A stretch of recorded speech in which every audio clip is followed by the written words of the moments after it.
Сегодня приготовим очень вкусный ужин, который, я точно уверен, будут вас просить повторять еще не один раз. А самое главное, способ, которым мы его будем готовить, очень необычный. Всем привет!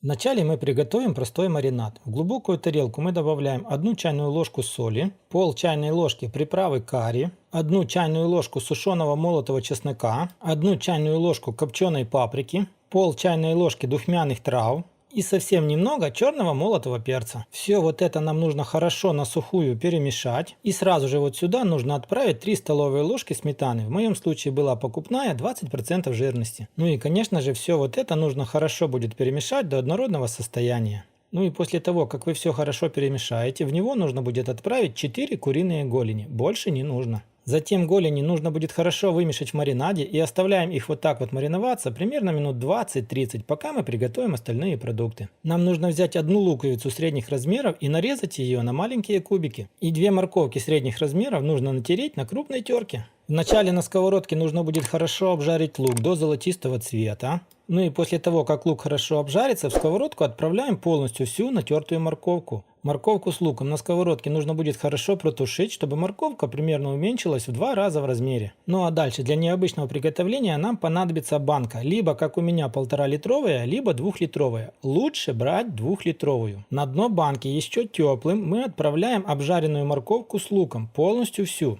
Лук и морковку нужно постараться как можно больше утрамбовать на дне банки. Аккуратно вот так вот ложкой, как делал это я. Далее мы берем половинку болгарского сладкого перца и нарезаем его вот так вот полукольцами. Нарезанный перец отправляем в банку, наверх на морковку и стараемся его там равномерно распределить. Берем куриные голени и аккуратно перекладываем их в другую тарелку, потому что нам понадобятся остатки маринада. Далее нам понадобится 1 стакан риса. Его нужно будет хорошо промыть. Ну а после того, как вы его промоете, нужно будет залить водой так, чтобы вода не превышала край риса. Рис с водой должен будет простоять примерно минут 20. И вот посмотрите, почти вся вода впиталась внутрь риса. Это очень хорошо. Далее мы берем полностью весь маринад, который остался в тарелке, и отправляем его на рис. И перемешиваем весь рис вместе с маринадом. Таким образом мы в рис добавляем все специи. Ну а дальше полностью весь рис нам нужно отправить в банку и равномерно распределить. В банку еще нужно будет добавить воды, так чтобы 5 мм вода находилась над рисом. Ну и вот посмотрите, внизу морковка,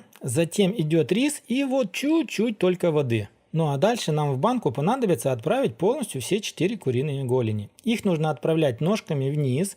Мы будем рис, так сказать, протыкать, и они будут более уверенно находиться в банке. Голени можно смело отправлять в банку, потому что у меня были голени не маленькие, и они очень хорошо у меня все поместились. Берем фольгу и запечатываем нашу банку. Делаем, так сказать, небольшую плотную крышку. Единственное, что я забыл, это вначале нужно было банку проколоть 1 раз зубочисткой. Дальше банку мы отправляем в полностью холодную духовку. Включаем температуру на 200 градусов. И таким образом нам вот это все нужно будет протушить ровно 1 час. Через час духовку нужно будет выключить и еще 15 минут, чтобы оно постояло все в выключенном состоянии. Итак, примерно где-то через час 20 снимаем аккуратно фольгу.